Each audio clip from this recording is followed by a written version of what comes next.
Hello, we're live. Wow. Uh, well, I'm a bit overwhelmed. Straight away, I can see lots of my favorite people just sitting here. So just want to say hey to everybody in the chat. Zen Ginger, Marika, Jay's Better Room, Jess Shrimp Granny, Scotty G66. Did you get the 66 from Dr. Black 66? Max S, I know you. How are you? You guys have been having a big chat while I've been running around trying to get ready in time. GRB, Fish Room Fever. Where are we? I'm trying to scroll to the bottom. 54 Punchy. Good God, what are you people doing up so late? It's not that late over here. It's 8:30 p.m., so it's perfect time. Now, thank you very much for joining us today. We are basically, this is the third installment of the Aqua experience stream. The whole purpose of this stream is to just have a chat with different people from the industry, from hobbyists, YouTubers. Last week we had, not last week, but a couple of weeks ago we had Dave from Nanotanks. He owns his own aquarium and online business.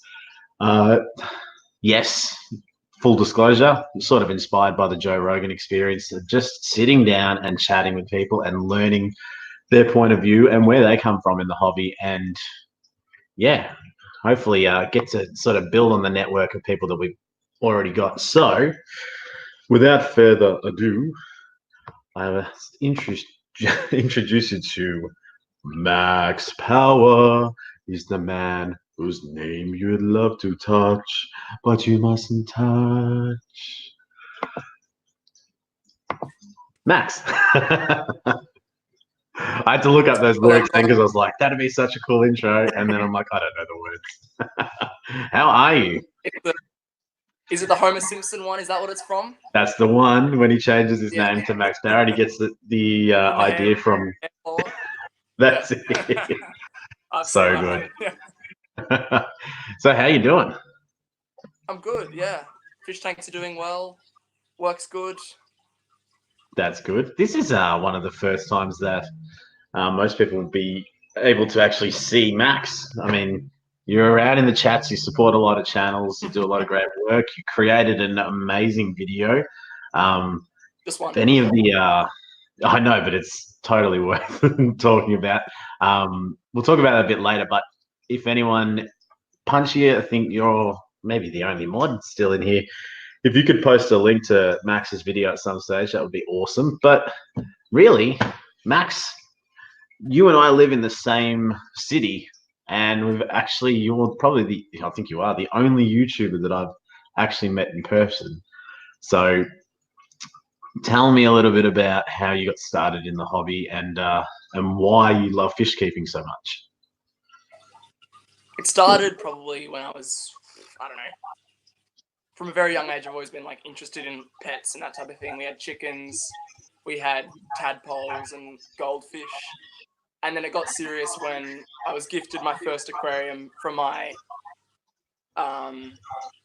family, and yeah, basically it flourished from there. Started with guppies, breeding guppies, and then it was cories, and then it was one tank, it was two, it was three, it was four, it was five. You know, pretty quickly. Yeah, I never really sort of grew that quickly as far as like getting new tanks, but yeah, it was always, you know what, probably, I mean, you're a bit younger than myself, but I think back when I first got into the hobby, I think I was about 8 years old, and there was no internet. I couldn't go researching different fish. It was just sort of what you saw at the fish shop and what the guy behind the counter said. Yeah, you can have that in that tank. No, you can't have that with that fish. So I think I had a pretty slow progression, but I would imagine these days with channels like yours, myself, and all the people in the chat as well, and some of the big guys, you've got that flexibility and that inspiration to just chase. And that's why all of a sudden you go, oh, I need this tank, I need that tank, and that one won't go with that, so I'll do another tank. Now, Exactly, and you really, it kind of broadens it a lot, because in a fish shop you only see the tanks that are there, and if you only have one shop near you, you might have guppies and plecos, but once you get the whole internet, you're getting mud skippers and more planted aquariums and stuff you don't always see. So I could be watching some from China or America, obviously, living here in Melbourne, which is great. I know, it is pretty cool. And that's Yeah. sort of one of the things that inspired me to do the channel as well, was like we're watching people from all over the world, and it's like, hang on, like where are all the Aussies at? And it's so funny because they just keep crawling out of the woodworks. Like GRB's here, Lucky. Jason Sicklids, hello, welcome. He's just popped in as well. Scotty, I'm not sure where I haven't spoken to you much before. I'm not sure where you're from, but it's cool to see that they're getting that sort of following over here. And then people on the other side of the world might be going, hey, I was looking at this Aussie fish tank and I'm inspired to do that too. Yeah, exactly. So well, you work at an aquarium now, don't you? I do. Recently, And the past 6 months or so. well, that's cool. What are your favorite things about working at an aquarium? Well, apart from my other friends who work at like Macca's or something for a casual job, I'm more passionate about it. I've learned so much about like aquariums and dealing with people, obviously, working customer service, and also just like, the general hobby and like, because you're working with people who are very practical about the hobby, apart from, obviously I'm into the art and photography, but like working in a fish shop, you really got to know how to keep fish and how to do it effectively over a really big scale, which I thought was like one thing I really like understood. Is like, wow, there's 1,000 fish in this shop and they've all got to be alive tomorrow. So it's like, you kind of got to work to that, you know.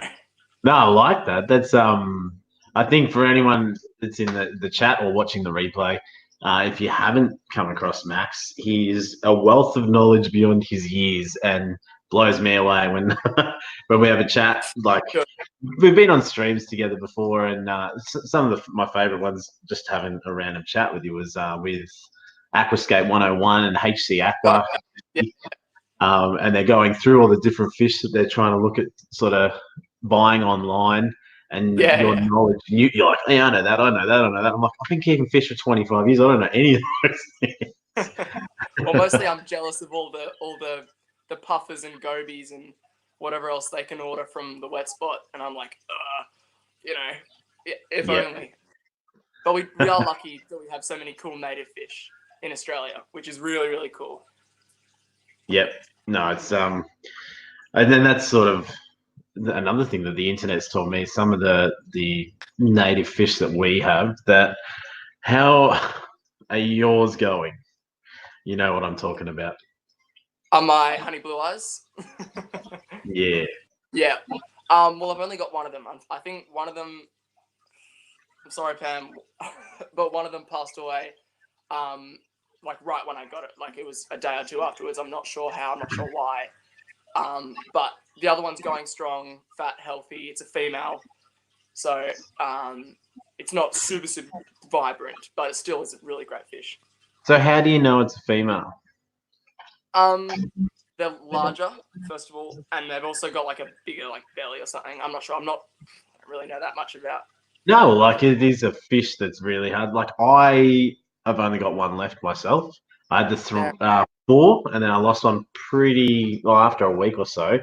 But then the other 2 definitely caught something. I think when I moved them into that new nanoscape, and then I have one left. But I've been assuming that he's male because he seems like he's showing off all the time, but he's bigger than the other one. So we've got that's funny. Like it's interesting to know such a rare fish. There's so little information out there. Everything I could find on it, I tried to put into that video about rare fish and featuring the honey blue eyes. But it was sort of about spawning behavior, water conditions and all of that sort of stuff, but nothing really sort of talking about how to sex the 2 and figure that out. Finley River Kennels, thank you very much for stopping by. I appreciate it. And Big Easy, how are you, Mark? Hey, Mark. Well, that's another thing about working in a fish shop. Everyone's asking, oh, can I get a male of them? Can I get a female? So that also kind of like, you've got to kind of that was one of the first things I learned pretty quickly with my boss about, asking about which of the males, which of the females, because that's something, people want to know.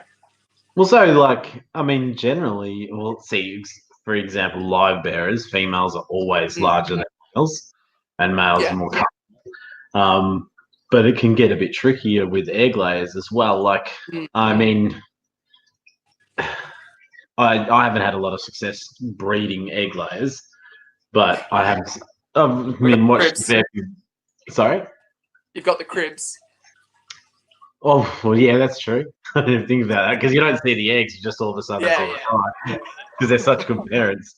And yeah, we're trying the Corydoras pygmaeus at the moment, but they're so little. Like I wouldn't even know if I was having any eggs, and I think I'm just going to look in there one day and just see something just go around. Yeah. What was that?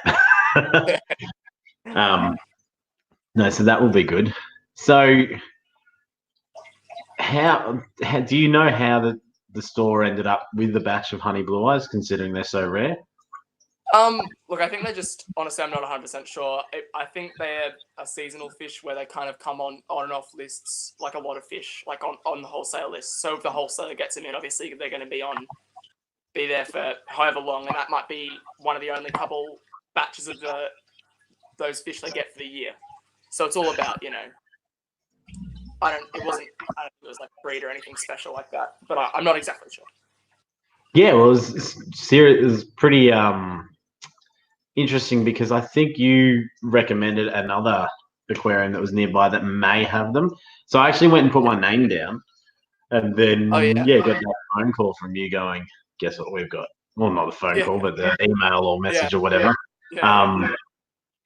And it's funny actually because I'm like, well, I've still got my name down there. And then Dave from Nanotanks Australia, apparently he can get them as well. And yeah, definitely want the next time I want to try and get some. And I'm going to leave them in that big community tank, not so much try and breed them, probably just leave them there for a good 6 months or something and just get them accustomed to the tank because they were doing pretty well. And then I thought, oh, go do this. And then may have actually put them in the most toxic environment that I could have with all of that new substrate and no fish. So all of a sudden, maybe it's a more acidic and maybe more ammonia in the environment. So yeah. Yeah, I mean that will do it. But yeah, I think also the males on the blue eyes on the honey blue eyes, they're kind of a more orangey, kind of around like the back of the body, and they kind of much more vibrant in color, like most rainbows. Yep. Jess Shrimp Granny, I'm trying to hold out until the stream starts. We started. We're here. I think she may have fell asleep waiting for us. So I was thinking the other day about the Splash exhibition that's coming up. Are you going to be attending the Splash Expo? Of course. Yep. I think I'm really excited about it. I mean, pretty cheap. It's like it's a Australian first, to try and bring that salt water and fresh water together. And I can tell you that it's going to be some pretty amazing guests as well. So yeah, I'm pretty excited about all of that side of things too. I'm not sure if all of the stalls are sold out yet, but I have a feeling it's just going to be jam-packed. And I was going to talk to you actually about this because I want to go there. I want to see who's there, any of the fine people that are watching any of these videos. It'd be awesome to meet up, have lunch, have a chat, talk about fish, just see all the stuff that's on display. But with yourself, I wanted to see if you'd be interested in working on a video together and sort of get some footage together. We can do our own thing, but one of the things that I really like about some of the videos that come back from Aqua is when you see YouTubers sort of teaming up and filming each other and chatting and sort of promoting each other in a way that it just shows that they're supporting each other. And I think you and I have already done that behind cameras, so it'd be awesome Yeah. to do something. Yeah. And it's like, oh, I know that person from that channel and that person, and now they're together, and it's like, it's really like shows the community, obviously, and Yeah. it'll be good because this is kind of the first time in Australia, to my knowledge, about like a convention with YouTubers from around Australia, not just from Melbourne, kind of coming together to do something cool like that. Yeah, well, that's it. I'm trying to get some words out of the some of the other boys that are you guys coming? And I've been looking up flights, and there's some pretty cheap flights around that time from one side of the country. The other side of the country, not so much. I think it's like a public holiday over in Perth. So they're super expensive, the tickets to fly from the west to the east, but to fly from the north to the south is not so bad. Mr. Kaplan, yes, you can promote me. Oh, thank you. I've been waiting the whole time. Mr. Kaplan's from Melbourne as well, and recently got some fish tanks. And it's been good fun. She's been sending me videos of her tanks and just seeing them grow. Again, another Aussie getting on board. Actually, Mr. Kaplan, do you know about the Splash exhibition? And will you be attending at the Melbourne Showgrounds? It's a measly $5 for a ticket, but yeah, it'd be cool to catch up anyway. Now, tell me, what fish do you keep, and how many tanks have you got? And can we get a bit of an update on the fish room? Of course. Well, I can sit here and tell you all of them, but I may as well show you. Yeah, well, show us, because then I might ask you about a couple of them, and sort of like, oh yeah, for sure, what your favorites are, why, and what difficulties you sort of have as well. Yeah, of course. It's good to be transparent like that. Oh, just 1 moment.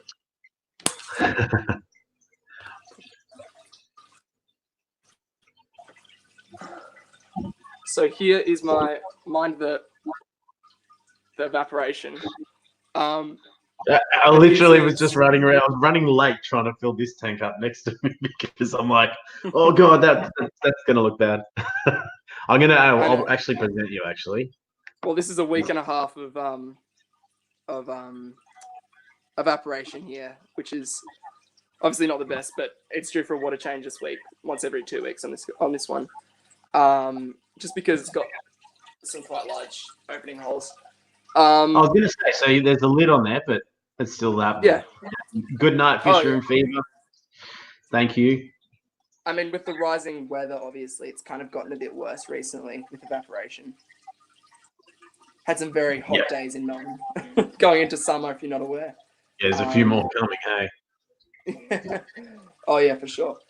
So in here, I've got kind of a massive hodgepodge of things. Some of them probably shouldn't be kept together long term, especially in this size aquarium. But I've got more tanks coming over there for the rest of the overflow of this tank. So I've got lots of corridors in here. I've got Cordomaculatus, just the bronze, and there's a Venezuela in there as well. I've got some chain leeches.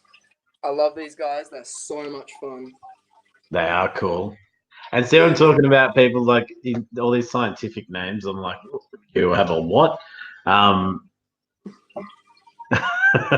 GRB, sorry, just saying that he won't be making it to Splash. He's from WA, but that's cool. GRB, we'll make some videos so you can pretend that you're with us.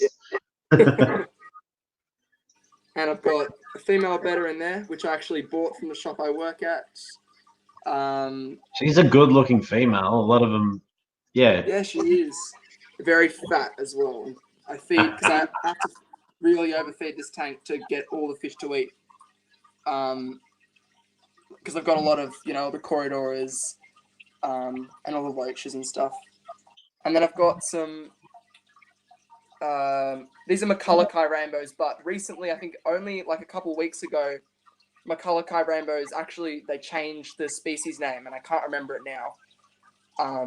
So they're not actually Maccullochi, but there's something else. but they're Well, that's sized kind of differently. annoying for the general hobby enthusiasts. Like, yeah, I know you got this fish, but we're going to change the name of them now. So that's Well, I think weird. they've been classified into two different species, because you can see these ones here, lots of red on the fins. He's hiding in the back now. I've got two of them in there.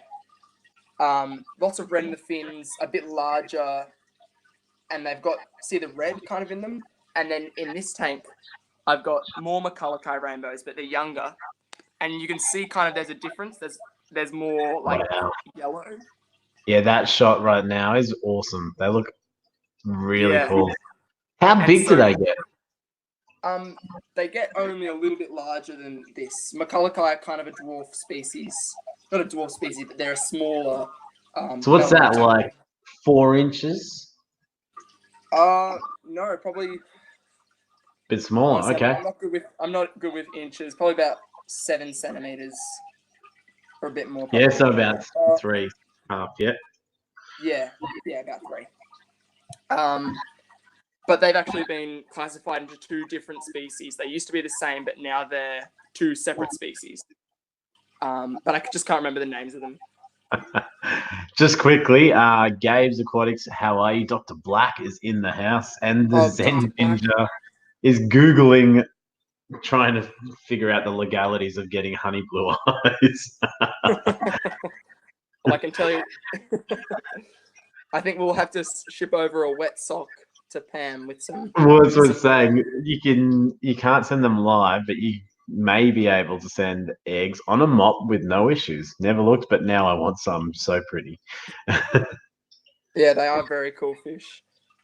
And then I've also got 2 spiny eels in here, which are really cool. I think they're peacock eels technically, which are like really cool Indian kind of eels that are they kind of live in the substrate. I only kind of see them at night, and they're really, really cool looking. And they're not nano, but it's pushing it in this size aquarium. It's probably way overstocked in here, obviously. A lot of people are probably shaking their heads. But they don't get as large as, like a one you'd find in the river or something. And then I've got coolie loaches down the bottom as one of them. Yeah, and that's about it for this tank. Just got some nice buse growing there, some moss and some Java fern. I've also got some the bamboo growing out the top here. Bamboo. I love this. Never even thought about it, but I've noticed so many fish tubers, and I mean, probably a lot of hobbyists do anyway, but they all add a terrestrial plant. Is that right, Dr. Black? To be growing out the top of their tank. And you've gone bamboo. I've got the pothos. So cool. Yeah. I've also got the Swiss cheese plant, which is great. That looks cool. And this one I actually bought from Bunnings for $3. Yep. Just a little. I thought that was a great one. How do you find the plants? Because I mean, my wife grows a lot of plants, and she does a really good job. And I mean, indoor plants in particular. But I notice the plants you put in your fish tank, like there's no brown spots, there's no black spots, there's no drying. Like they just look so healthy all the time. The ones in the fish tank? Yeah, I mean, sorry, when you grow those external plants out of your fish. Yeah. Look, honestly, I've got no idea. Maybe they're getting a little bit of light. They're right near a window here, so that probably helps. But I don't know. I don't. There's no secret to it. I kind of chuck them in. I've had a couple die on me, but I'm not too phased about that. Yep. I don't know. Doing well. Awesome epic adventures. Hello, welcome. Remember to hit that like button if you guys haven't already. We're checking out Max S's fish room and getting an update on all of his fish tanks. And in here, I've got currently just a female German blue ram. I actually lost the male this week, which is really, really unfortunate because the male was beautiful and the female's now was just getting fat enough to lay her eggs, but no light on that tank. Sorry? No light on that tank. No, recently I moved the light off it. I Oh, moved this tank over, and it actually might have been the stress of moving the tank, but really that shouldn't have killed it. I think I haven't tested the water in here. Maybe I'm not doing regular enough water changes. But then again, the female's doing okay, so it might have been a bit of crappy water that killed it, which is unfortunate. yeah. But what can you do? I It's just done. I had a German blue ram in my Fluval 23, the Fluval Edge, and it got Popeye not long after I got it, and yeah, it was like I'm in there, awesome fish, but because that happened, I was like, oh no, I didn't, like it shouldn't have died. I don't want to touch them again at the moment, but I definitely want to try them again later on. I think. Well, this pair did lay eggs for me, and so I know they're a pair, which really bummed it, as made me angry as well. Because Yeah, of that's course, frustrating. you always lose one of the pair before you raise up a batch. Are they typically an easy fish to breed? Like, as in, if you just get another male, should they just take or? Look, I'm not quite sure. I've only had a couple spawns from these guys, so I'm not. But I think if you got a nice male that wasn't probably too large, because this female's quite small. If the water was good and they were happy, then they'd probably go for it. I mean, just like Crevenzes. I just want to Yeah. quickly mention Dr. Black and Mr. Kaplan. You two hit each other up. Both Aussies and both friends of mine that I talk to outside of YouTube. I reckon you two get along pretty well. So just making friends. That's all. I love you got the river rocks in there as well. You don't see enough of the river rocks, and I'm a big fan of using them to sort of keep things in place. I've done that behind me as well, and I think they make for a nice, simple, sort of awesome escape. Well, pretty much all of my fish tanks utilize these, mainly because they're so accessible. I mean, I don't Yes. buy most of my hardscape. And I actually really like it with the loaches. I find the loaches and the corridors love these rocks because they can easily move between them. And then there's also little nooks where they can go and stay hidden as well. So it makes it easy to build up rock piles with this type of rock, which is why I really like it. So, and also, just before we move on from this tank, what's the plant in the middle? This one? Yeah. That's a Bucephalandra. Okay. Have I got that right? Yeah. Sorry, it's been a long day. Yeah, this is a Bucephalandra. No, it's not a Bucephalandra. It's a Bulbitis. My bad. Gosh. Yeah, well, I was just curious because when you said the Java fern before, I was like, I've got a Java fern up there. I'm not Needle leaf Java fern. Yeah, I'm not great with plants. I usually go to Dr. Black. No, neither am I. But I do have I don't know, it's not the Java moss, it's something else, and it looks, I don't know, it looks almost like a seaweed, and I'm in love with it. It's in one of my tanks, and it grows really well. Like, goes a bit slow, but it's doing really well. And I wasn't sure if that was the same one. Hey, Megan's blogs, how are you? Or blog, sorry. Awesome to see you. Been a little while.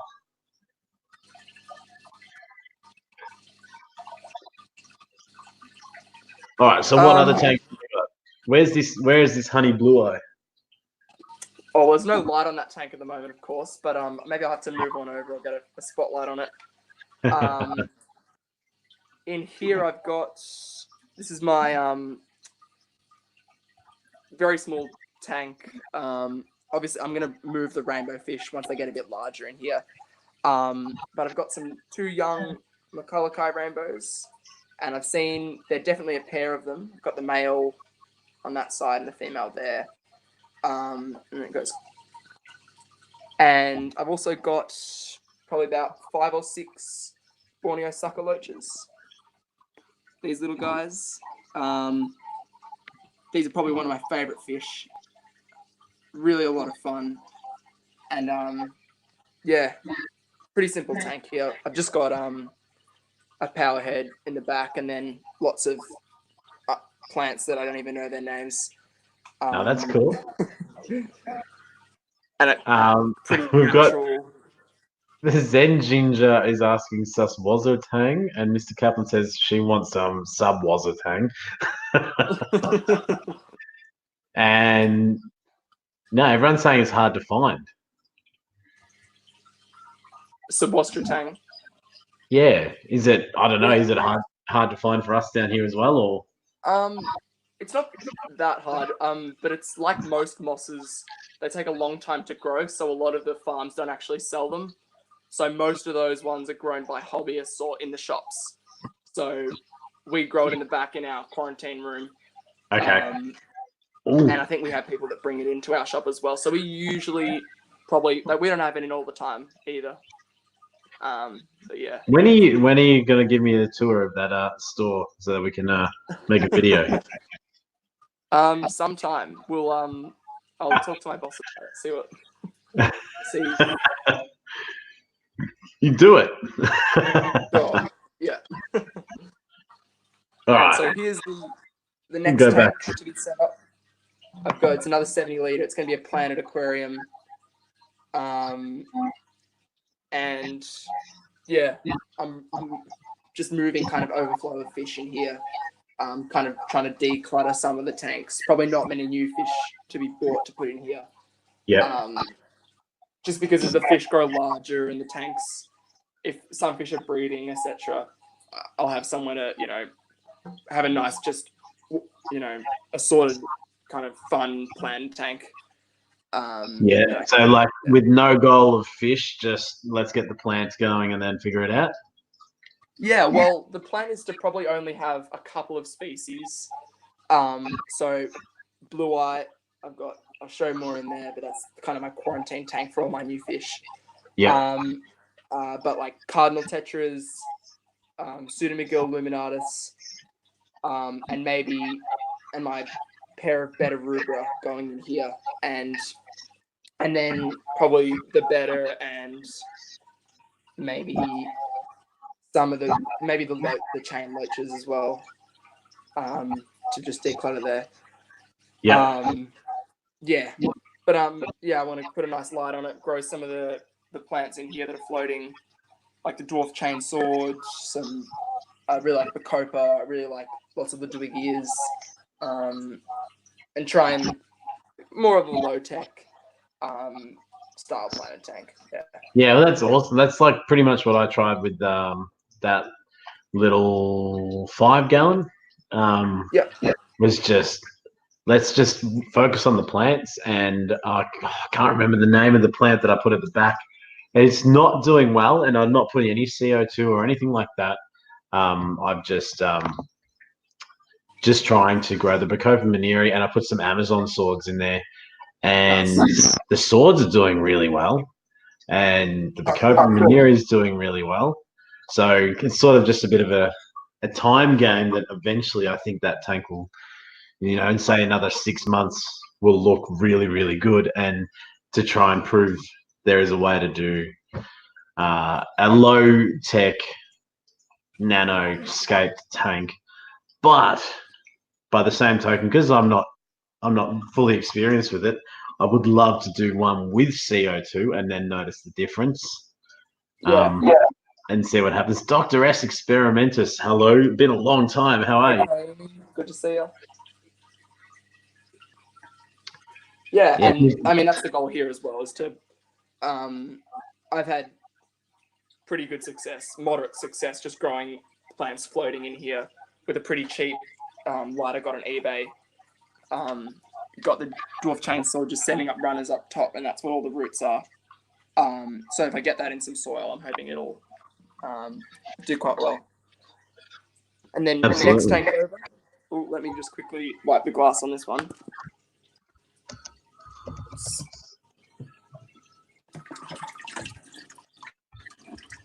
Just because it's the mud skipper tank gets a lot of humidity building up, so on the front glass, I'm always, if I'm trying to show it off, then I have to wipe the glass to get off all the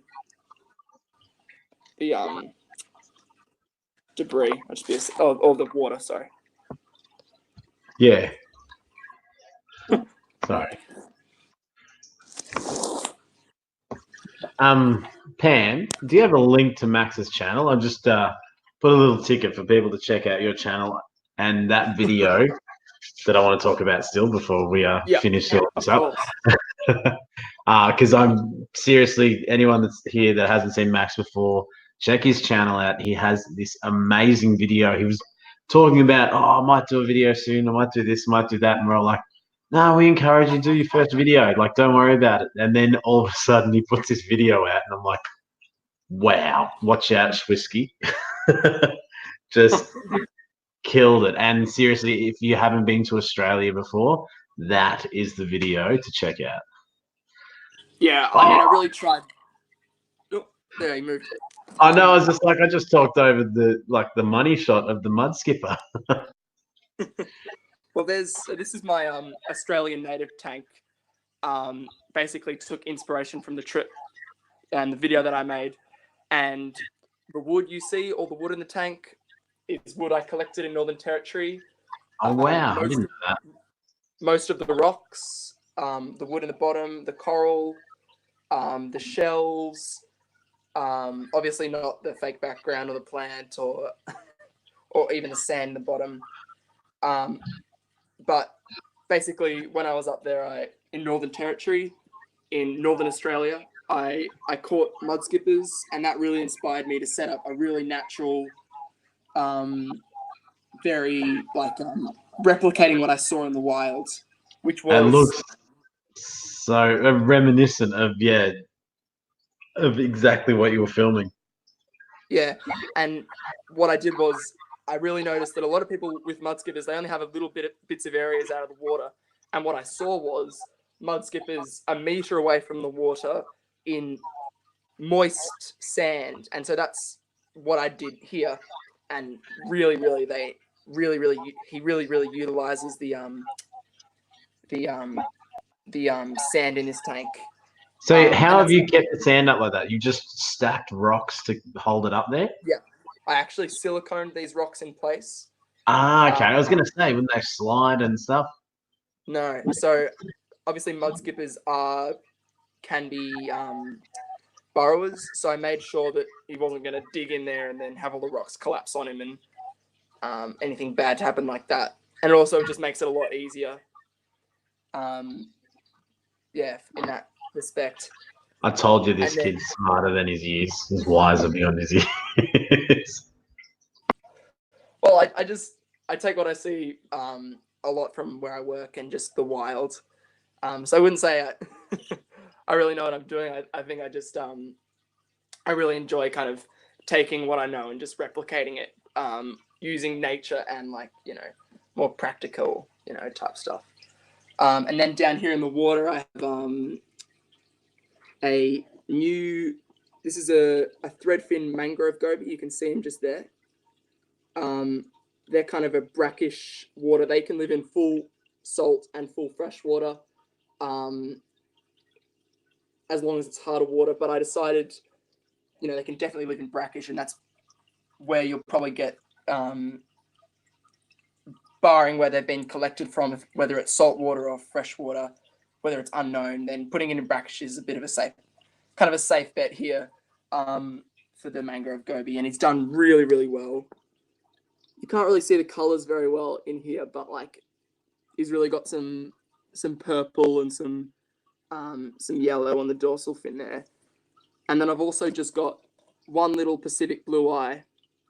I just bought one to see how it would go in the tank, whether they'd be okay with this little swimming room. And I probably think it's probably on the smaller side. Obviously, there's not much at all swimming room down here, but it is. The water definitely stays clean enough. I really try not to overfeed this tank, just because of the really, really low volumes of water in here. So I only drop in, 2 bloodworms for this guy and one for the blue eye, and I stick it to that, and I make sure I pull out any poo from the mud skipper or any dead crickets, because I really don't want to have to do tons and tons of brackish water changes. But yeah, this is salinity 1.0012 or so, or 0.12. as the gravity. And yeah, simple tank with some all Aussie native fish in here. Why? You still there, Josh? I removed myself. I didn't mean to. I just meant to present you instead. Sorry, just quickly. Chewy, how are you? Good morning. The Zen Ginger, I can't imagine what Max will have in his 40s. Wow. Alex Carroll, Blake Howden, how are you guys? I am G-Snap. Welcome. Oh, and Mr. Kaplan said she needs to get a notepad to take in all this information. I didn't realize that I kicked myself up. What was the fish that was swimming in there? And is that a 2-foot tank? Yeah, so this is I think it's a 70 liter, or just under, probably about 60 or so. As far as actual swimming room, there's probably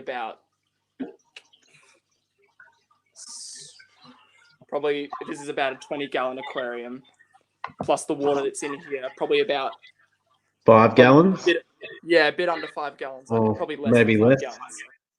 Yeah, but I've got there's also water in here, and obviously all the sand is going to be media as well. So taking that into account, I've got, even though the filter is very small in the back, I do have a lot of media kind of as the sand bed to help with that. And that was also the goal here, was to kind of see how I'd go with the deep sand bed, which is what this is. But it's a Pacific blue eye, and they're one of the few brackish water blue eyes. They're Aussie native, found across Queensland, all the way down, I think, into northern New South Wales, I think. Yeah, I have. There's a couple there, a couple Pacific blue eyes in there as well. Yeah. This isn't brackish water. This is with goldfish. So it was actually funny. The other day I went to someone. Who was I talking to? I was talking to one of the local fish stores, and I was talking to them about how I had the Pacific blue eyes and the goldfish. They're like, yeah, but they're not cold water. I'm like, but they were cold water where I bought them. So yeah, I'm a bit confused. I've heard yes they are and no they aren't now. So what is the temperature of that tank? It would be warm, I'm assuming. Yeah, it is warm, but it's about 25, 26 Celsius. I can't remember what that is in Fahrenheit. But that's probably a little bit on the hot end for Pacific blue eyes. We sell the blue eyes at nature aquariums as cold water fish. So yeah, there you go. Yeah, on the lower 20s, 22, 23, probably 18, 19 as well. But he's doing fine at 25, 26, which is where this is set at. And I haven't had any problems with him. And he's not very vibrant, but that's mainly because he's just by himself. He's probably a little bit stressed out because they are obviously shoaling fish. But I've just turned the lights on here as well. So yeah, he's still kind of working up his colors. You know, rainbow. You keep rainbows, you know, and yeah, where it's dark outside, but I've just turned the lights on. So no, that's cool. I'm funny. I keep my lights on off during the day and I turn them on at night so that they still get like that sort of I try to do like a 6-hour cycle to minimize algae, but I try and do it when I'm home. Alex Carroll, are you the Alex Carroll? I think I know you. And Repartly Cookbook, thank you. Welcome for coming. Welcome aboard. Thank you for coming. Mr. Kaplan, you don't need to make a fish channel. Just make some fish videos, and I'm pretty sure everyone here will definitely support you. I love it. There you go. That shot right there is awesome. I love that mud skipper. Yeah, it's trying to find. It is you, Alex. Thank you. I appreciate you stopping by, and I sent out a bit of a message to some of my Facebook friends and said closing in on that 1,000 subscriber mark, and obviously you jumped on board. So I appreciate it, man. It means a lot. And as you can see, there's lots of cool people here as well. Josh, Aussie Fish Adventures, how are you? Oh, hey, Josh.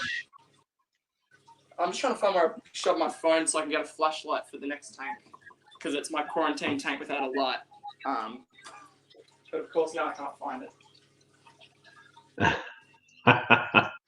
Actually, where is my phone? I don't even know where my phone is. Well, that won't help me, will it?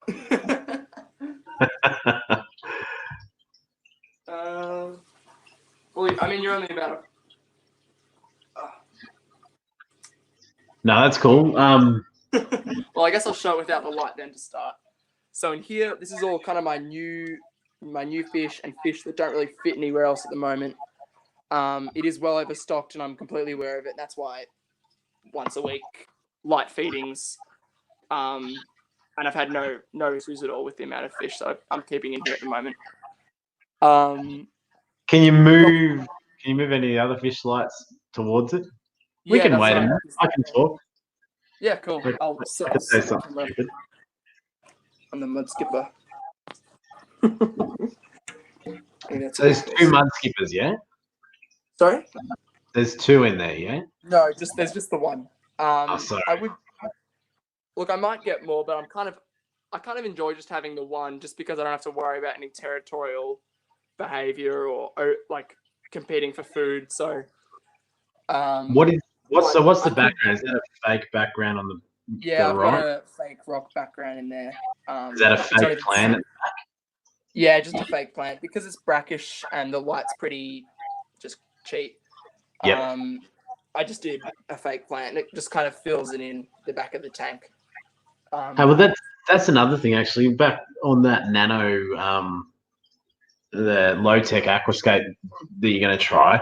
What light are you going to use? Because all I used is a Petworks 6 watt. So you can get like a Petworks 3 watt and a 6 watt. Yeah. They were $30. Like, it was like the cheapest light you can find. Well, the cheapest good looking light you can find, I think. Uh-oh. We're losing Max. Am I back now? We're not. Yeah, I can hear you. Oh, good. Yes. Sorry about that. I'm not sure if that's my internet or what's going on there. But yeah, then the Petworks 6 watt. I think that's actually what I've got here. This might be the 3 watt actually. Or maybe this is a Magitarian, but they're pretty much very similar. Yeah, I mean, they're definitely a low light. That's definitely a low light, being under 6 watts. And I kind of recommend that to people when they've got like a little bit less, when they're just looking to grow simple stem plants or like Christmas moss, Java moss. It'll grow plants, but it won't, it's not a crazy light like a fluval or I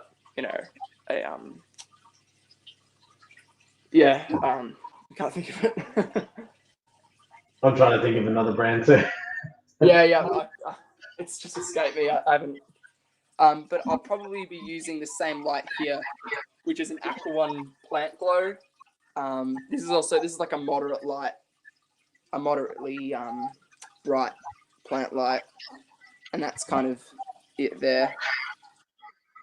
And that's what I've got on here. And I don't keep this on all the time, as well as the Siamese alligator, which helps sort out my algae in this tank. Yep. No, and I'd be just using one of these on there. All right, that's cool. Oh, sorry. The only light that I have spent any real money on was the one in the lounge room, which is a Petworks multi-spectrum. I can't remember. It was a couple $100 as a 3 foot light, but I just put it on a 4 foot tank. And yeah, I would say it definitely grows plants, but how well, I'm not sure. Everything else has been, for example, the Corydoras actually have they just have a desk lamp sitting on there. So there's nothing special about the light there, and it grows algae really well. That was that tank that actually had the green algae. So it was sort of like the green water tank. So, I mean, it definitely works. It doesn't look as pretty, but I think one cool thing when you have multiple tanks is having different lights, different plants, different Yeah. colors, different Yeah, substrates, yeah. and you get like a different lighting effect as well at the same time, which is For sure. really cool when you stand back and look at them all. This one behind me, Alex, if you're still here, you would know Jackie. This was her old tank with the goldfish, but they had to move and they had to surrender the fish. So I inherited them, and they gave me the light. They gave me the canister filter, the tank, the stand. All I've done is just change the substrate. And what's really cool about that one is Elodia is not a hard to grow plant. Maybe I should do a video on the Elodia at some stage, because to me, Elodia was always the first plant you go for. It was always the easiest. Just go with Elodia, and then you can expand from there. And these days, when I say Elodia to people, they go, "What are you talking about?" And that's all I put in here, and I'll probably put another batch, and it's doing well. That tank, as I said, at the most gets about 6 hours of light. Sometimes only 4 hours of light, and does pretty well. Duncan, the drunken discus fish, welcome. Dr. Black was talking about using lights from Bunnings instead, and definitely Dr. Black's a smart man, and I've had a look too. I don't know, and I'm with you, Mr. Kaplan. I don't know which lights to choose, but Dr. Black's good with his plants. So, if you've got any, what do you call them? I can't remember what they're called. Any codes, like product codes, starts with S. Got on the web, but any product codes, and just say, hey, get this brand or this light, because he was talking like $21 or $29 for like 3 or 4 foot lights. And I mean, if you can get them and work and grow your plants, the money that you can save. Yeah, as a comparison. Exactly. Aussie Fish Adventures has simple lighting too. Alex knows exactly who I'm talking about. Oh, sorry, I'm just moving. No, you're right. Zen Ginger's loving the mud skipper. That he just makes a little appearance and he runs away. Yeah, well, I just fed it a cricket. That's why. That's what. Mr. Kaplan, I need to show you something. Keep me in suspense, why don't you? We've been going for almost an hour, dude. That's all good, man. You go. Oh no, I'm good to keep going for a little while longer. I'm up. I'm totally up for it. Let me just try and get this light moved over so we can have a look at the other fish. Absolutely. So while you're doing that, are you looking at? I know. So Pam's put your video up there. We're telling people to check out Max's channel down below. And are you looking at doing a second video in the near future? Of course. Well, over the summer, I'm going to down on the peninsula. There's a really cool lake where I've caught different types of shrimp and different native fish. The name of the lake escapes me, but I was thinking about doing something cool there. And at the moment, I've just created a new Instagram where I've just recently been up to Macedon Ranges and caught some, no natives, but like gambusia and tadpoles and that type of thing. That's cool. Mount Macedon. God, that's a fair way from me, I think. Yeah, that's I'm not sure where. Yeah, it's like that's west, isn't it? No, it's up north, kind of. Northwest. I think. Just one quick thing. Sorry, Alex. Before you were saying you're looking at getting into the hobby, dude. Drop me a line. Send me a message on Facebook anytime. I'm sitting on a tank that I have as a spare. Totally happy to help you out. Punchy has put Napa line. What is it? Napa Online for batteries. What's that, Punchy? Let us know, and we'll talk about it. And Mr. Kaplan saying that there's a shop near her that is closing down and giving away all its stock for free, all their lighting. It's not the one on Sydney Road, is it? Because that one's been closing down for about 25 years. according to their sales. While we wait for them to respond, yeah, you're back on board. Show us. Okay, Show us. I'll just quickly. So this is kind of the quarantine tank, and I've just put the light on it, so of course all the fish aren't really coloured up. But I've got one sec. Sorry. Oh, yeah? Can you just type something in the chat quickly, because there's a couple of people that want to subscribe but they can't find your channel. Do you need to come up with a max S something, because there's about 100,000 max S channels. Yeah. Sorry. Yeah, I should figure something out. Good night, Jason. Thank you for stopping by. And he wants to let you know that he loves the mud skipper. So do I. Yeah, see you around, Jason. Have a good one. Oh, there's the honey blue eye, yeah? No, so that there, this is a pseudomcgill. Oh, you can see both of them there. So recently from the Edis auction, I actually picked up 3 pseudomcgill luminatus, and they're a native as well from Queensland, and I've got 3 of them in there. And then while he's out, I've actually got there's my male Betta rubra, which I recently got from Subscape. Yeah, and they are really, really, really pretty fish. So they're related to a fighting fish. Yeah, they're a Betta. Yep. So they're they are. Oh, he looks like the boss right there. Yeah, that's the male. And the female's actually in this little thing here, I think. And the male jumped out of it and is now in the tank. The female might have actually jumped out now as well.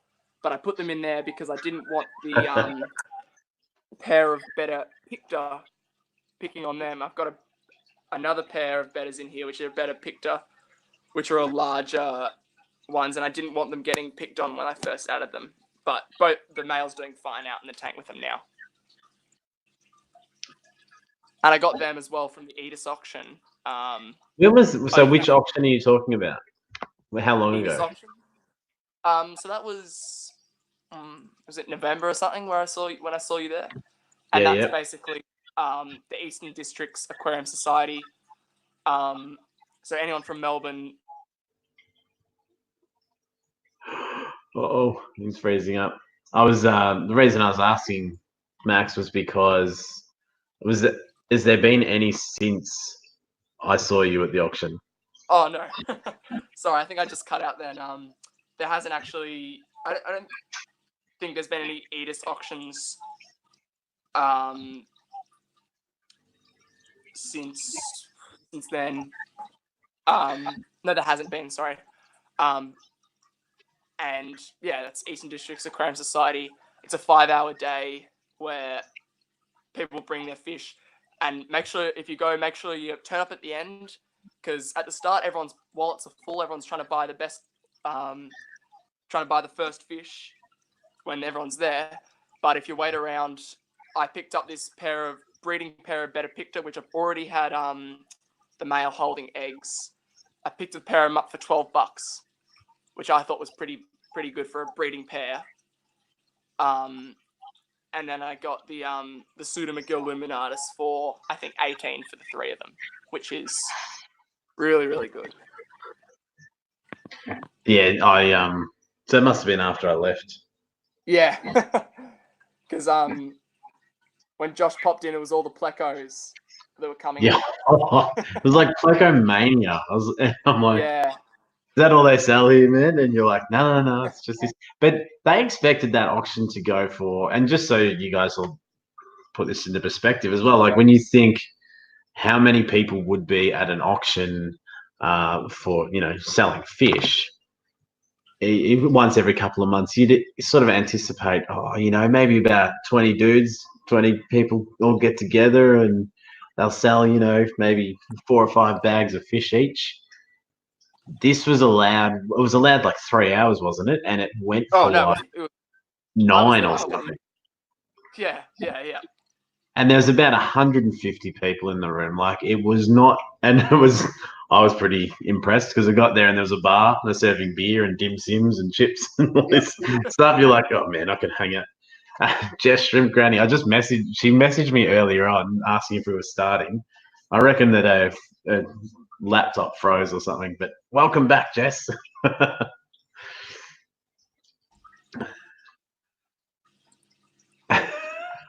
She's blaming Pam. But yeah, I was really, really surprised about how well that whole meeting went. Riley, fish keeping Jamaica. How are you, man? Awesome to see you. Long time no see.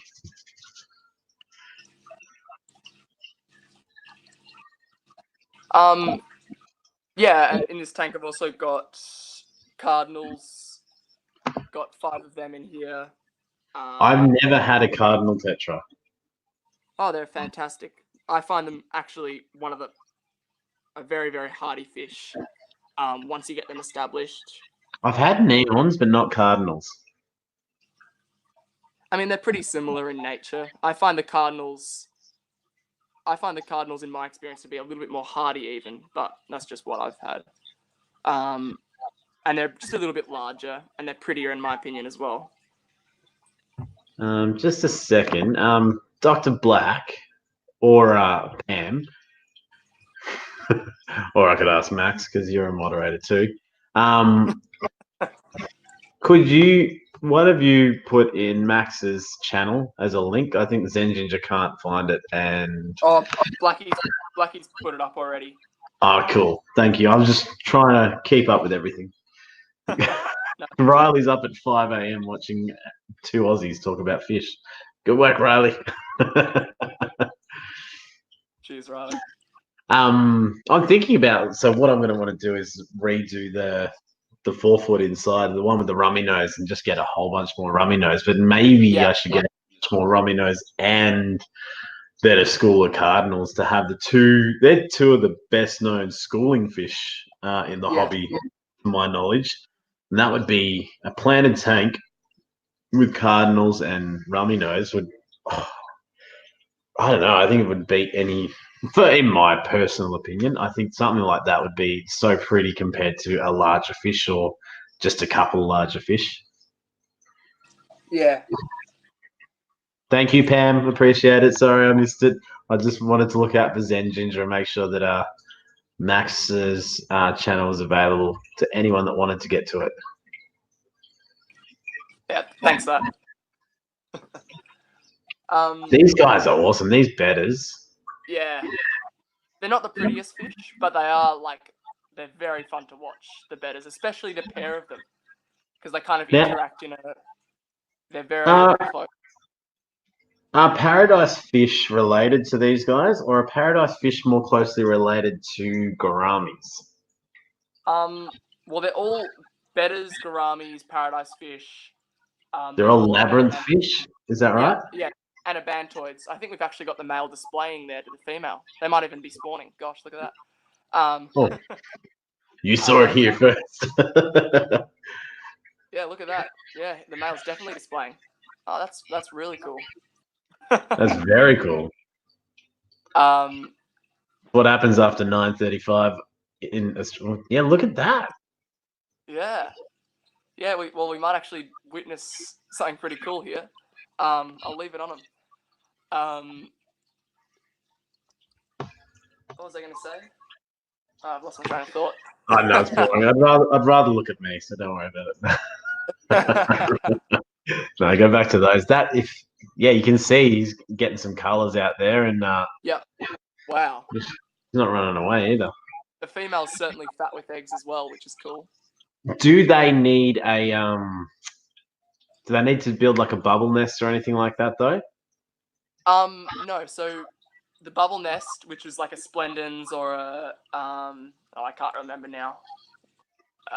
Whatever the other bubble nesters are. They're egg laying, so they lay their eggs and then put the eggs up in the bubbles.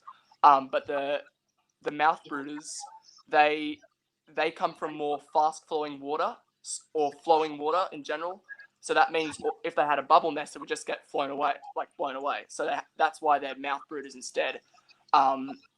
Because in their environment they live in, they can't obviously build a bubble nest.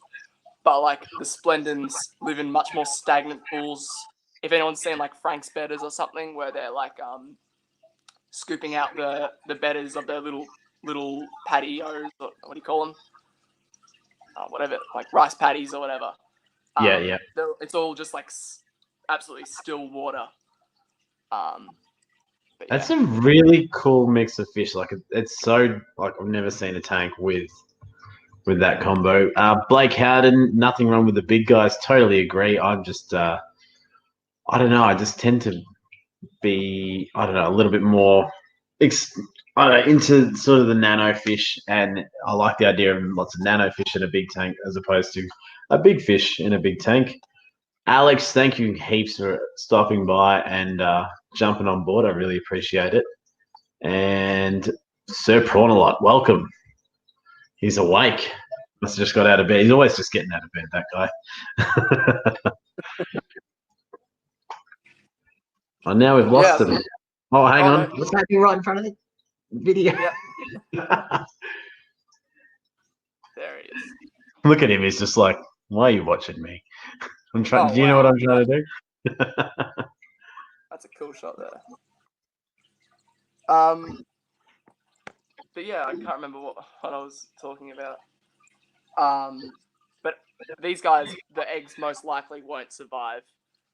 Usually they'll either split out the fry once their eggs have hatched, or they'll swallow them when there's other fish in close proximity, like in here. So I'm probably going to set up their own aquarium somewhere else to hopefully raise up those fry, along with the better root as well. That'd be very cool. Just a quick question, out of curiosity, what's the deal with pygmy cories? Because they seem like they're not meant to be too hard to breed or anything like that, but everyone wants $10 for like a fish that's like smaller than your pinky fingernail, and when you go to fish shops, they tend to only have a few. They don't have heaps in demand, heaps of supply for a large demand. Look, I'm not sure exactly how the farm prices fish, but most Corydoras are around the $10 mark, or just under in Australia anyway. But I think it's probably to do with the size of their eggs. That would just be a guess. Where no, actually, that's probably wrong too. Because I was just thinking it'd be harder for them to collect the eggs in the farm rather than like a Naas cory where they could easily, scoop out the big eggs. Yeah, but I'm not sure. I have to talk to a Corydoras expert for that. Yeah, no, well, I think one of the cool things about the pygmy cories is, I haven't bred them yet. I'm trying to breed them, and hopefully we'll get some good results soon. And I'll totally bring everything that happens inside that tank to the YouTube channel and share it with you all. And I'll share them even on another level with you. I'll give you some if it actually happens. But from what I've researched, they don't eat the eggs. They don't eat the young. Yeah. So, yeah, I don't know. Yeah, I'm not sure. Might just be to do with demand. If they can get away with selling a fish for that amount of money, then. Well, it just seems like that seems weird because they seem like the perfect fish for I don't know, just almost like a really perfect beginner fish for a small tank where you go, all right, you want to get a 20-liter tank or a 40-liter tank. All right, grab a few of these little guys. Don't get a pleco. Don't get the sucking catfish. It's too small for them in the long run. They're probably fine straight away when you're buying them, but to get something like that, all of a sudden you can create this little cleanup crew that's a little colony that are going to be happy in that sort of environment. And no one sells them to, as I said, I've been keeping fish for 25 years. No one's ever said, oh, try these guys for a small fish tank. And then it was purely just seeing them a couple times at what's it called in Blackburn, Sindel? Can't remember the name of it. Oh, Not hi. Mitchell. Yeah, Hyphen, that's it. Seeing them a couple times there, I was like, one day that's it. I'm going to get them because I've got a bunch of nano tanks and I'm going to try them. And I don't regret it at all. They're awesome. 54 Punchy says they are really tiny and black. GRB, the small size of the eggs and fry makes easy for hobbyists to kill. That's a good point. Easy because they interfere too quickly, because I think that's the thing that I've been looking at with this tank that I'm trying. If I notice an egg or a fry or anything, I'm just going to leave it. Do not touch it because these things are tiny. Pygmy cories are like $5.99 when they're in stock at my local fish store, but they've never got any though. That's what I mean. It just seems like a really weird thing. And the group of pygmy cories will eat fry, a pair maybe not. Okay, so we'll find out about that. But I find it really interesting, and I think from a personal level, as a YouTuber talking about the fish hobby, the one video that I did about pygmy cories has more views than any other. And you're like, and then if you search pygmy cories on YouTube, there's about 6 or 7 pretty popular videos, and that's it. I just don't get it. They're seriously one of the coolest fish. Yeah.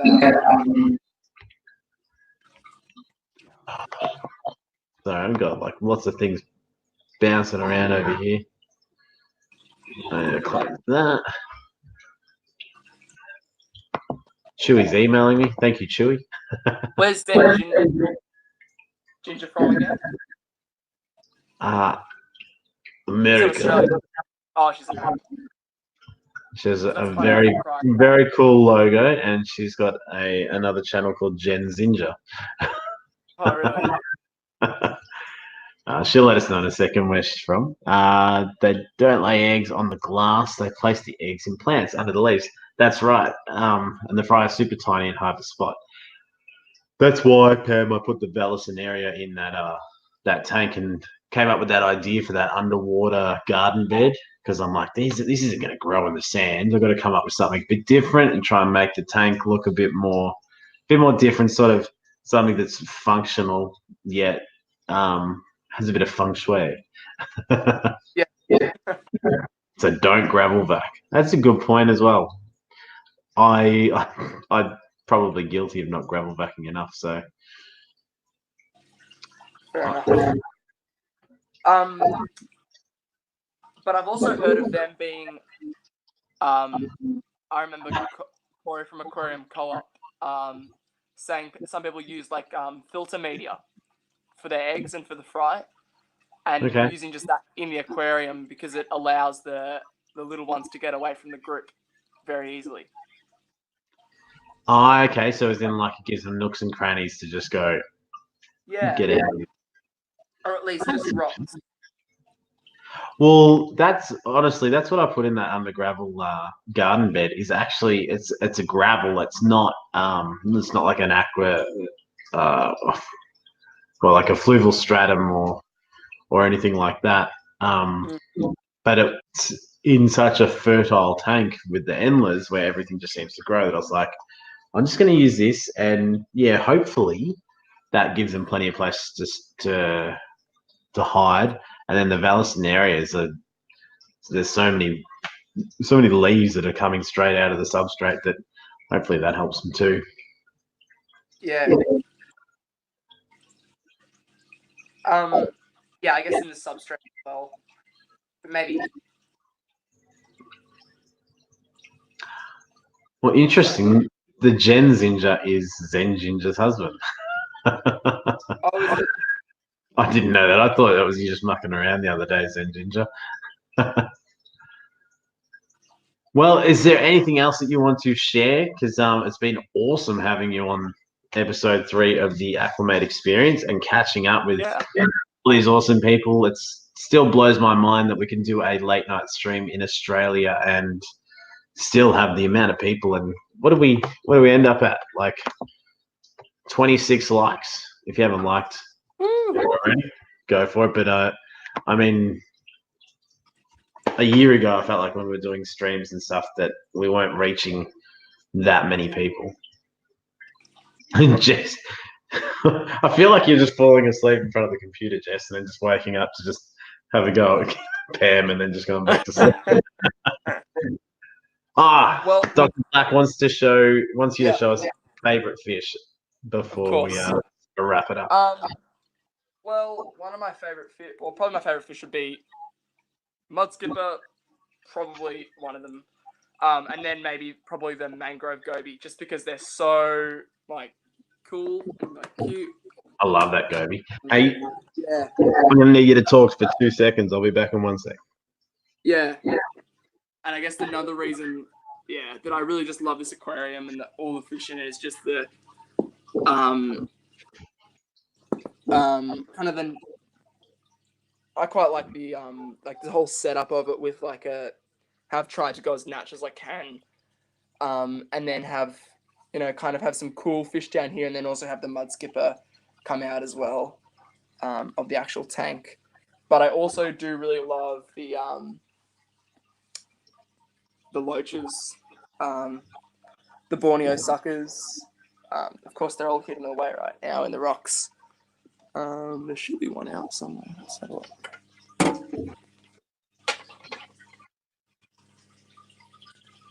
No, they've all gone missing on me. But wherever they are, they're also some of my favourites.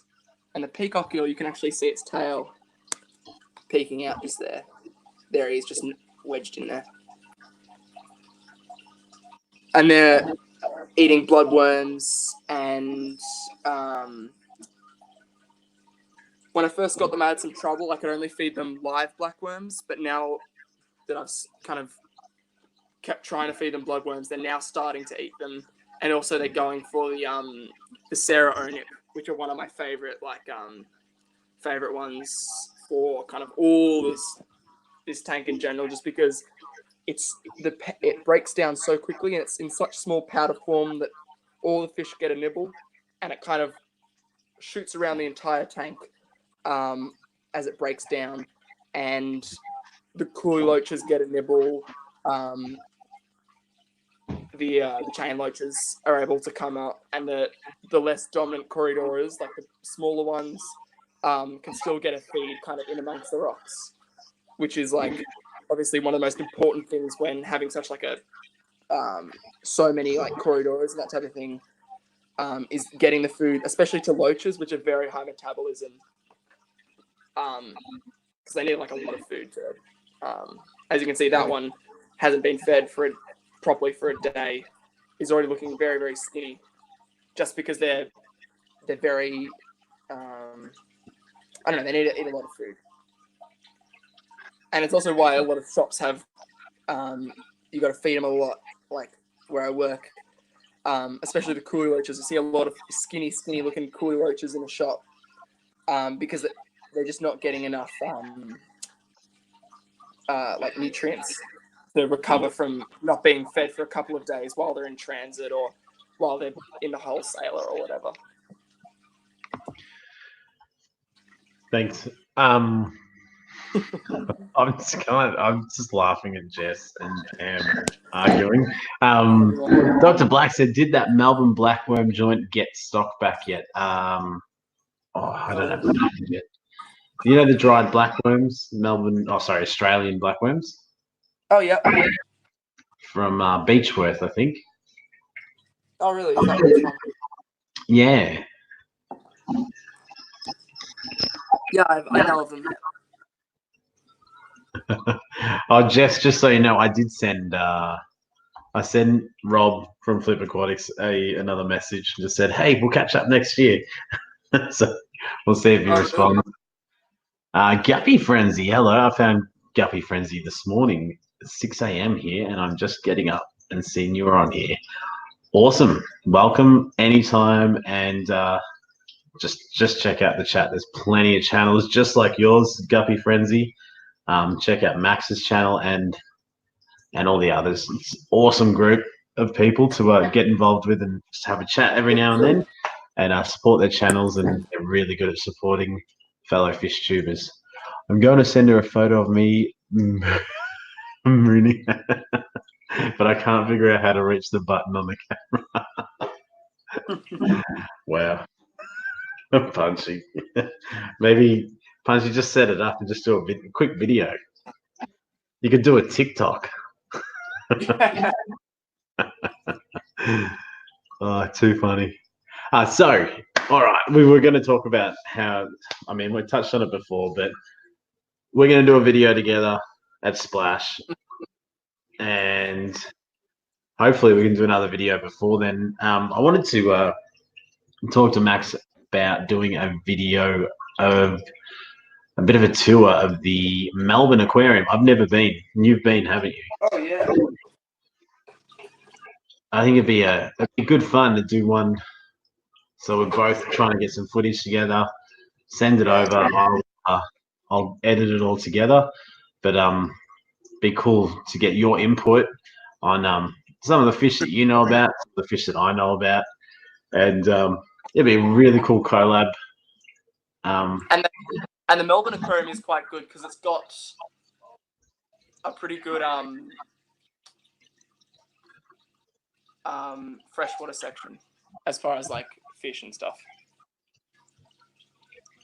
Oh, I didn't realize that. That's what I was sort of like. Oh, you know, I mean, I like saltwater. Don't get me wrong, but I really like aquariums that give a fair amount of freshwater and saltwater, and that's what was so amazing about the Cairns Aquarium.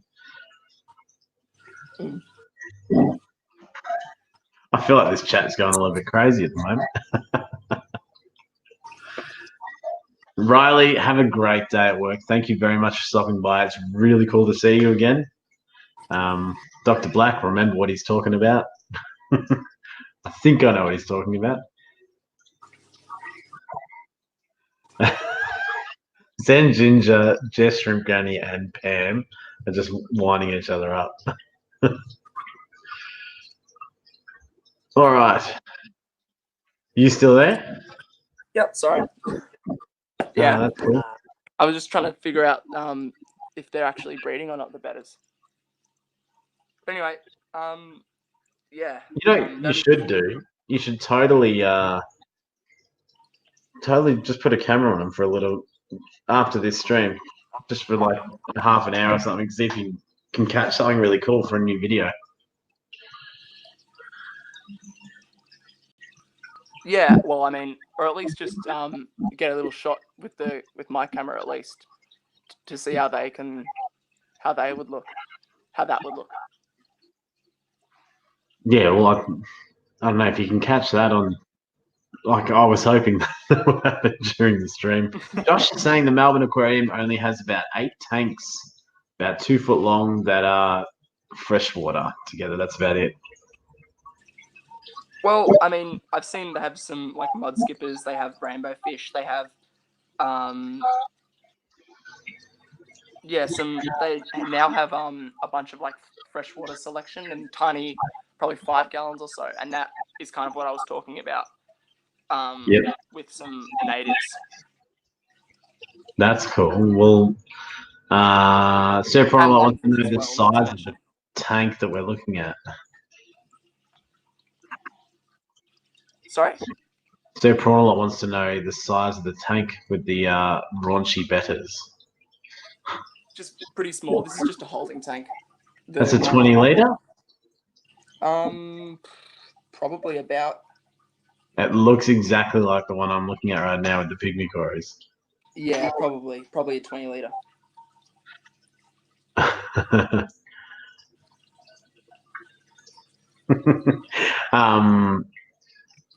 Blake Howden, the Melbourne Aquarium has a cool little archerfish pond. That'd be really cool to see.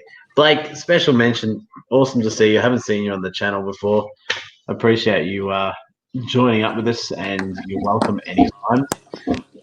I think we better cut it there, Max, because we plan on going about an hour, and we've almost done 150% of that. But hey, really, really appreciate you dropping by, and I'll probably talk to you after New Year's, and we will start organising something for Splash. It'd be really cool to share with everybody in the room, anyone that can't make it to the Splash exhibition, anyone that's overseas, and yeah, look forward to trying to do something pretty special, I reckon, together to share it with everybody.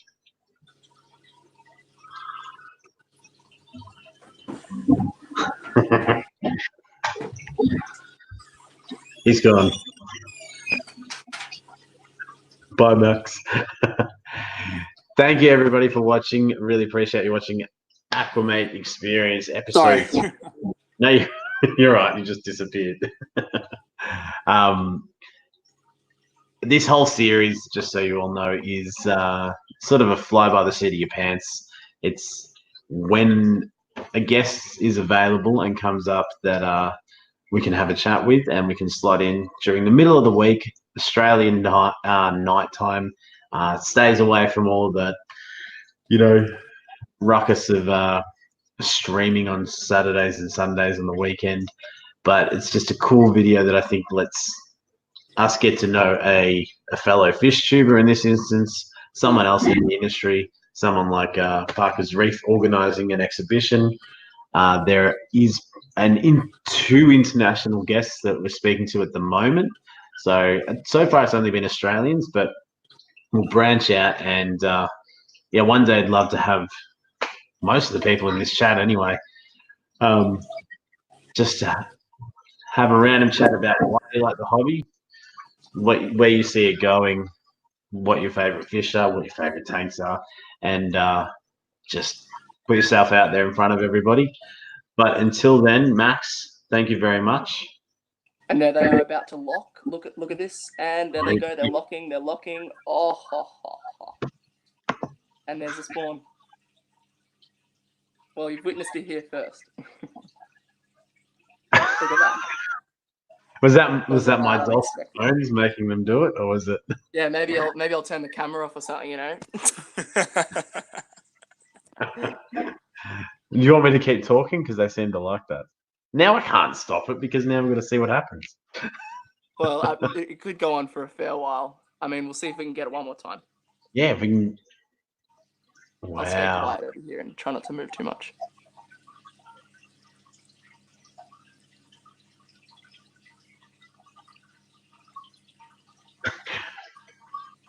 I've gone completely quiet because I'm like, hang on, I want to see this again. Yeah, same.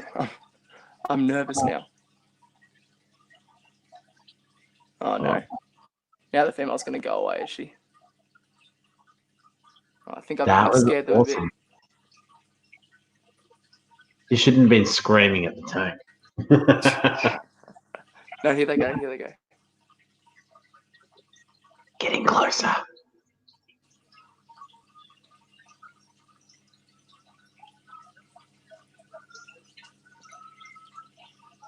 Oh, you're going to have babies. Well, not babies. We're going to have eggs tomorrow. Eggs at least, yeah. Hopefully babies.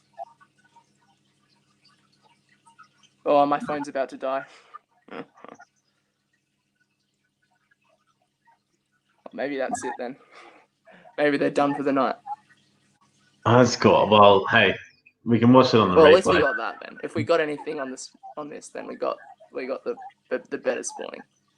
Yeah, we got the ugly dude on the left with the hat just talking over the top of two fish making love. Trying to do it on camera. Yeah. Oh, here they go, here they go, here they go. Oh, no. They've just been scared off by me, of course. We could have been here all night, probably. If ever there was a tripod moment. Yeah. Well, we don't have that luxury. Anyway. Well, do us all a favour. Try and pop your phone on the charger, watch them, and if you get something, then film it. You don't. Every video doesn't have to be like a special presentation, but if you put up like just a video of just them spawning that goes for a minute without anything else, like that's awesome for us to all see. Still going.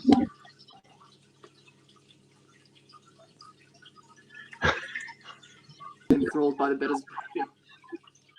No, me too.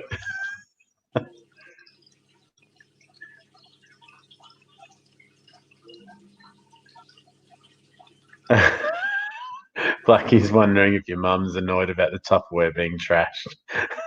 I don't think she's noticed. Oh, there we go. There she goes. There they go. There they go. Can't see it. Can't see it. Oh, no way. Look at him. He's like, oh.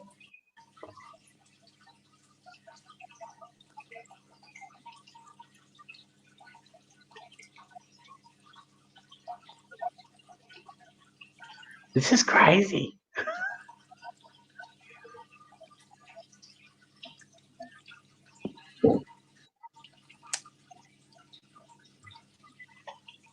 Might have just scared them.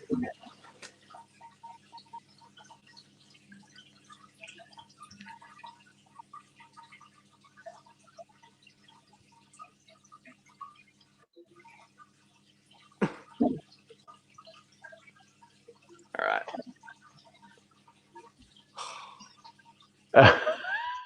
Jess Shrimp Come on, Granny guys. just got caught being awake at 6 a.m. watching two fish make love on the other side of the world.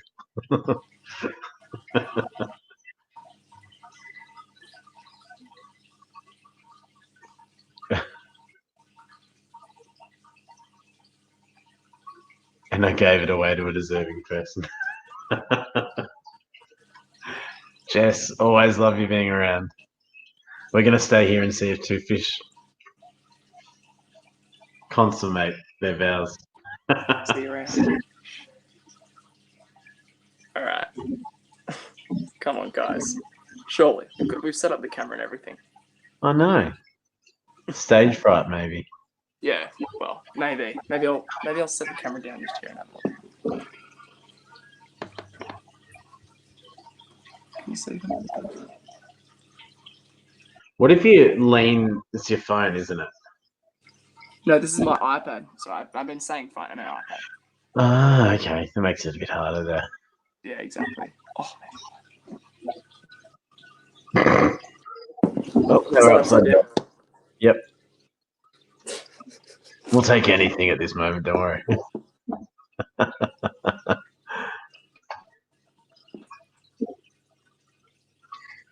Jess is trying to sing to them to get it to happen.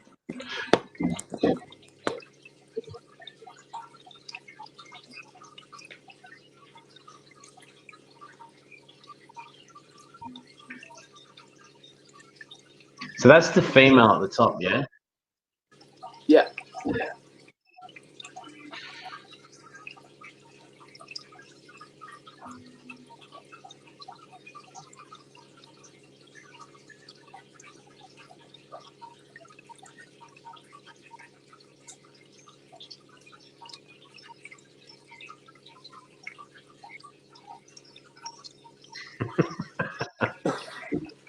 What am I doing?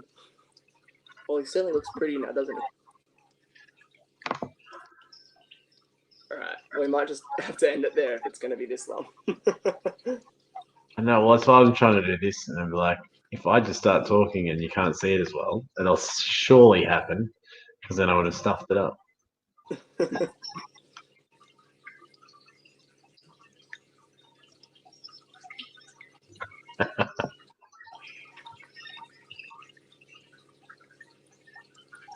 Come on. Oh. Oh.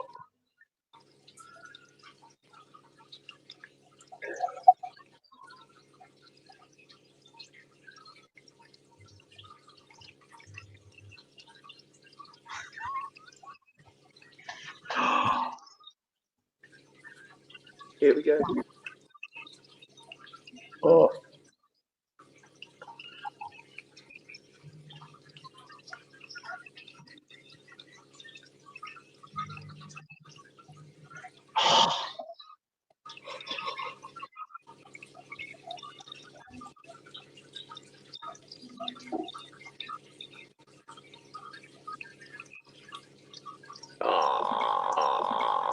Hell yeah.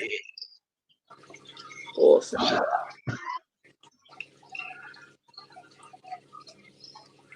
I feel like they can hear me when I talk.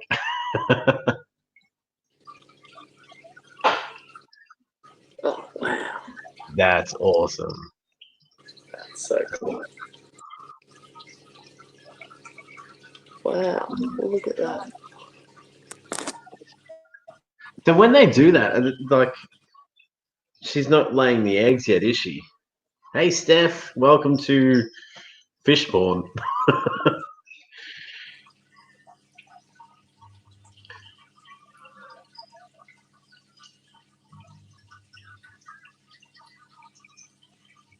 All right.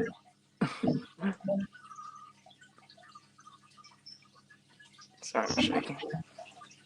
Hold it.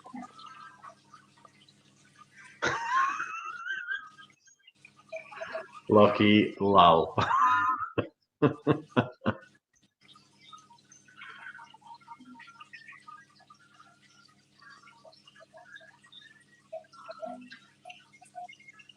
that's really cool. All right. Oh, are they going back? Hey, Rob, how are you? That's amazing. Nothing short than amazing. That's pretty cool. We totally caught Sorry them if I'm being twice. quiet. I'm just. No, I'm being quiet too because Awesome. I'm worried that I'll turn them off. No, it's all right. Well, at least we've seen it happen once. Yeah, that was a cool one too. Yeah. Well, that's new. Better rubra these ones are. Better rubra. Oh, sorry. Better picta. Picta. Well, that's the first time that I've seen fish mating on a live stream, so that's pretty cool. Yeah, same. Well, I'm proud of that. Pam said they're going to go have a cigarette now. Well, it looks like they've gone off for a bit, so maybe I should let them be. I reckon. Yeah, cool. I'm worried that I've upset them now. I will definitely let me know tomorrow if you see anything. But I was just asking you just before quickly. Does that mean they don't lay the eggs then and there, do they? That's like that's the act, and then she lays the eggs later. Is that right? Yep. So I think she's going to lay the eggs pretty soon, and she'll drop them, and the male will go around and pick them all up off the ground, and as they fall, and hold them in their mouth for 20 days or whatever until the fry are free swimming. Cool. Well, yeah, I didn't expect that. I might as well for 2 hours because of those guys. All right. Well, that's it. Need to call it quits. Thank you very much, guys. Rob, sorry you just got here, but awesome. I appreciate you stopping by. Remember, if you haven't smashed that like button on the way through, do it on the way out. Really appreciate you all stopping by. This is episode 3 of the Aquamate Experience. We will be doing another episode shortly, potentially with a international YouTuber next. Pretty excited about it. Otherwise, I will see you guys in someone else's live stream soon. And have a good night, good day, good evening, good morning, whatever it is. But thank you guys. We'll see you soon.